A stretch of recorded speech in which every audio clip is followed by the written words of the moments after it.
Otep, bien-aimés frères et sœurs, vous connaîtrez la vérité et la vérité vous affranchira. Ça, c'est pas moi qui le dis, c'est la Bible qui le dit. Mais moi, je vous dis mieux. Vous connaîtrez la vérité historique, notamment celle de vos ancêtres kémites, et vous aurez une vision globale de ce que c'est que la vraie souveraineté politique. J'ajoute, vous reviendrez à la spiritualité africaine ancestrale et vous comprendrez les enjeux de l'indépendance économique. Et pour terminer, vous accepterez votre identité culturelle kémite et vous obtiendrez deux choses. La première, c'est la paix. La seconde, c'est le développement, à une condition. L'unité de toute l'Afrique noire, l'unité de tous les Noirs du monde entier.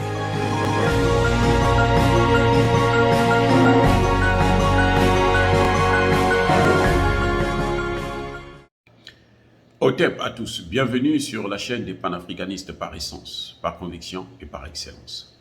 Celle des citoyens kémites par nécessité et obligation de combat. Nous sommes une chaîne qui n'est guidée que par nos ancêtres et rien que par les ancêtres qui appartiennent à l'égrégore du monde noir. Par conséquent, nous ne croyons en aucun Dieu venu de l'étranger. Toutefois, cette vidéo n'est aucunement destinée à inciter ni à la haine, ni à la violence, car nous menons un combat qui est d'abord et avant tout spirituel, ensuite il est politique, géopolitique et géostratégique, contre l'impérialisme, le colonialisme, le néocolonialisme et l'endocolonat, sur la base du principe fondamental que nous avons hérité de nos ancêtres kémites, qui est celui de la Mahat, c'est-à-dire vérité et justice.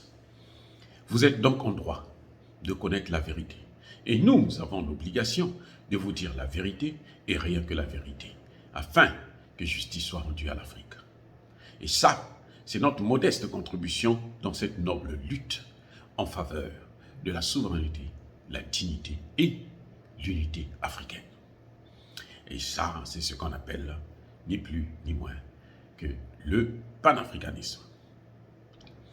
Bien-aimés frères et sœurs, l'interview de Blé Goudé sur France 24 et sur d'autres chaînes de télévision, ça circule partout sur les réseaux sociaux, où Blé Goudé trahit Laurent Gbagbo et se rapproche de Alassane Ouattara. Blé Goudé déclare carrément qu'il est le neveu de Alassane Ouattara, parce que, bien entendu, Alassane Ouattara, c'est son oncle. C'est de ça que nous allons parler, c'est ce que nous allons essayer de comprendre. Pourquoi une telle attitude? Pourquoi un tel comportement? Pourquoi un tel revirement? Pourquoi une telle trahison? Et pourquoi un virage à 190 degrés? Blé Goudé est, je l'ai déjà dit dans une de mes vidéos, il a été formaté. Il a été formaté par les Occidentaux. Il a été formaté pour justement jouer le rôle de la France. Mais malheureusement, il n'a rien compris. Je vais vous dire pourquoi Blé Goudé n'a rien compris. Pourquoi ce n'est pas un homme politique crédible, d'une grande valeur. Parce que Blé Goudé a déjà été pénalisé à cause de ces mêmes Européens, ces mêmes Français. Après la guerre de 2010, quand ils ont perdu le pouvoir, Laurent Gbagbo a été arraché de sa terre, a été kidnappé, s'il faut le dire, et a été transporté à La Haye. Blé Goudé a fui au Ghana. Blé Goudé était exilé au Ghana. Alors, il faut se poser la question, mais comment Blé Goudé s'est retrouvé du Ghana, là où il était exilé, il s'est retrouvé à La Haye? Vous allez me dire que Nana Akufo, ce n'est pas un enfant du cœur. Les Ghanéens, les gouvernements successifs du Ghana ne sont pas des gouvernements crédibles, puisqu'on le voit aujourd'hui dans le cadre de la CEDEAO avec le conflit, la crise malienne. Ils ont pris fait et cause pour la France. Et c'est Emmanuel Macron qui dicte au Ghana ce qu'il faut faire. Mais il y a un fait qui n'est pas trompeur. C'est celui où Blé Goudé, vous allez le voir comment il a été arrêté au Ghana. Blé Goudé a été invité par des journalistes français. Écoutez-moi bien. Blé Goudé n'a pas été arrêté par la police. Blé Goudé a été invité par des journalistes français. Et monsieur, ayant tellement le complexe face aux Occidentaux, aux Blancs, il a accepté l'interview. Et il est allé. C'est au lieu du rendez-vous. Quand il arrive, c'était en fait pas des journalistes, des vrais journalistes. C'était en fait des hommes en armes, des policiers, des militaires qui l'ont kidnappé à son tour et l'ont amené à La Haye. Mais Blé Goudé n'a pas compris la leçon, car quand Blé Goudé sort de prison, la première des choses, c'est accorder l'interview à France 24 et RFI. Des chaînes qui ont été interdites au Mali pour divertissement, pour désinformation, pour incitation à la haine, à la division, pour avoir manipulé la population malienne, et notamment africaine. Blé Goudé est au cœur de l'actualité. En tant qu'homme politique, il sait ce qui se passe. Pourquoi lui, là où il choisit d'abord de parler à France 24, les mêmes journalistes là, qui font la pluie et le beau temps en Afrique, qui détruisent nos gouvernements, nos leaders. On le sait aujourd'hui que ces journalistes font partie du ministère français de la coopération. Parce que ces journalistes-là, ils travaillent seulement avec l'Afrique. RFI France 24 n'est pas écouté par les Français. Si vous ne savez pas ça, je vous informe. Il n'est pas écouté par les Français, c'est pour les Africains. C'est pour donc manipuler les Africains. Ce qui se dit sur RFI et France 24, vous allez rarement voir ça sur les grandes chaînes de télévision françaises comme France 2 et autres. Non, c'est d'abord parce qu'il y a un problème de manipulation qui est là. Ils font ce qu'ils doivent faire, c'est-à-dire manipuler les Africains afin de mieux les recoloniser. Donc, il n'y a pas une presse française en Afrique. Et Blé Goudé devait le savoir. Il pouvait s'en passer. Et maintenant, regardez l'attitude de Blé Goudé. Blé Goudé, quand il est avec le journaliste français, il a les deux mains croisées et il les place entre les cuisses. Vous savez ce que ça signifie? Nous lisons l'image. Pendant l'interview, Blé Goudé a les deux mains entre les cuisses. C'est-à-dire, Blé Goudé se fait petit devant ce minable journaliste. Ce journaliste du crime, ce journaliste de la haine. Ce qui propage la haine, qui nous divise. Blé Goudé se fait petit. Maintenant, pourquoi il se fait petit? Il se fait petit pour montrer aux journalistes qu'il a tout compris, il a compris la leçon, il est prêt maintenant à servir la France. Donc vous pouvez l'aider. Parce que Blé Goudé pense que l'après, la succession de Alassane Ouattara se fera en France ou par la France. C'est vrai que la France est toujours ingérée dans nos affaires, c'est vrai.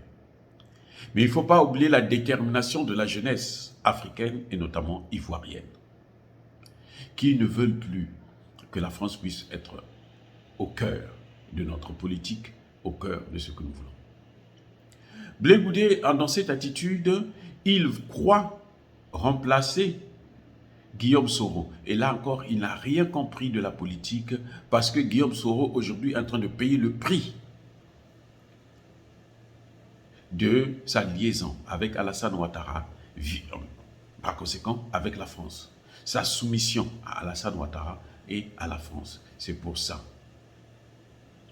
Donc, je crois que Blé Goudé est en train de faire fausse route en pensant que ce sont les Français qui vont le placer au perchoir. Ce sont les Français qui vont faire de lui le prochain président de la Côte d'Ivoire. Parce que les Africains, la jeunesse ivoirienne aujourd'hui, est alertée par nous, les panafricanistes, et ils savent que ça ne peut plus continuer comme ça. Enough is enough. On ne peut plus continuer à être les esclaves, être les moins que rien, être les damnés de cette terre. Nous allons et nous sommes en train de nous battre maintenant pour notre souveraineté la plus totale. Et ça, que Emmanuel Macron le veuille ou non, nous arriverons à atteindre nos objectifs. Le Mali est en train de se libérer, la Centrafrique est en train de se libérer, beaucoup de pays en Afrique centrale et même en Afrique de l'Ouest sont en train de se libérer. Et nous avons l'espoir. Et si Blé Goudé veut encore avoir un avenir politique radieux en Afrique et notamment en Côte d'Ivoire, il a intérêt de changer ce comportement, de changer sa vision, de changer cette manière de faire la politique par procuration, de changer. Il a intérêt à cesser d'être le cheval de Troie des Occidentaux et de Alassane Ouattara. De toutes les façons, il y a une chose dont je suis sûr et certain, c'est que la France-Afrique ne pardonne jamais. Quelles que soient les concessions que Blé Goudé fera à la France, il ne sera jamais l'ami de la France, il sera toujours l'ennemi des Français. Je répète, quelles que soient les concessions que Blé Goudé fera à la France ou à Alassane Ouattara, il n'aura jamais les faveurs de ces pays. Ils vont l'utiliser au maximum et le jour qu'il tentera de commettre une erreur, ils vont le descendre eux-mêmes. Donc, comme je le disais, la France-Afrique ne pardonne pas. Blé Goudé a intérêt à changer cette posture de flatteur. Parce que le flatteur vit aux dépens de celui qui l'écoute. Et les Occidentaux ne l'écouteront plus parce qu'ils ne l'ont jamais écouté. Parce que Blé Goudé a été leur ennemi. Blé Goudé, c'est celui-là qui a utilisé la jeunesse ivoirienne, qui a monté la jeunesse ivoirienne, qui a, c'est parmi les premiers, à développer le sentiment anti-français. Il peut beau le nier aujourd'hui, mais nous avons les vidéos. La réalité est là. L'histoire, on ne peut pas l'effacer par un revers de main. Non, parce qu'il reviendra toujours au galop. On a vu le rôle qu'a joué Blé Goudé. Et on a vu comment il a pu mobiliser la jeunesse ivoirienne pour soutenir Laurent Gbagbo dans sa guerre, non pas contre Alassane Ouattara, parce qu'Alassane Ouattara, c'est rien, c'est minable, mais contre la communauté internationale, contre notamment la France. Parce que c'est bien l'armée française qui est allée prendre plutôt Laurent Gbagbo au palais présidentiel. C'est bien l'armée française qui a bombardé le palais présidentiel. C'est bien l'armée française qui a détruit l'aviation ivoirienne pour laisser les rebelles avancer tranquillement jusqu'à Abidjan. Et enfin, c'est bien la communauté internationale, via l'Organisation des Nations Unies, qui a déclaré la victoire d'Alassane Ouattara, une victoire contestée et une victoire qui n'était pas une. Donc Blé Goudé doit comprendre que cette attitude-là, ça ne s'oublie pas. Et je pense qu'il faut qu'il apprenne à rester dans ses bottes au lieu de chercher à flatter les Occidentaux et notamment la France. Même si je sais qu'à La Haye, c'était peut-être les conditions pour qu'on le libère. Mais il devrait comprendre. À partir du moment où Blé Goudé a demandé un dédommagement et ça a été rejeté, sa demande a été rejetée, il comprend que ce n'est pas le droit international. Il devrait le comprendre que la justice occidentale n'a pas besoin de ça. Parce qu'imaginez qu'on lui avait donné, on lui avait dédommagé, par exemple, 1 milliard de francs CFA, à supposer. Qu'est-ce qu'il allait faire avec ça? C'est avec ça qu'il allait prendre le pouvoir en Côte d'Ivoire. Vous croyez que ces Occidentaux sont bêtes? Ce n'est pas une décision juridique. On sait qu'il a fait la prison inutilement pour rien.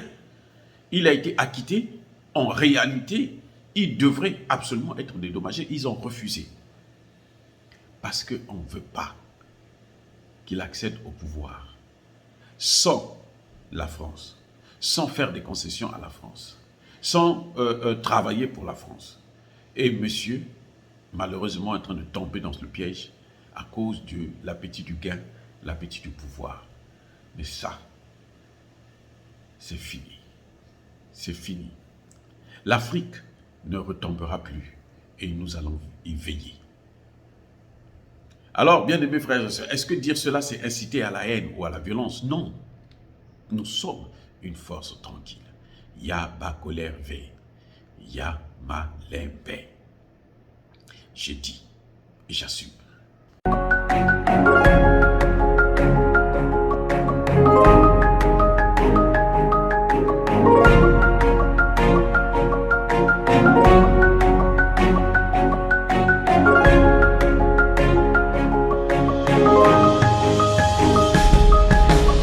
Eux, ils marchent par la foi et non par la vue.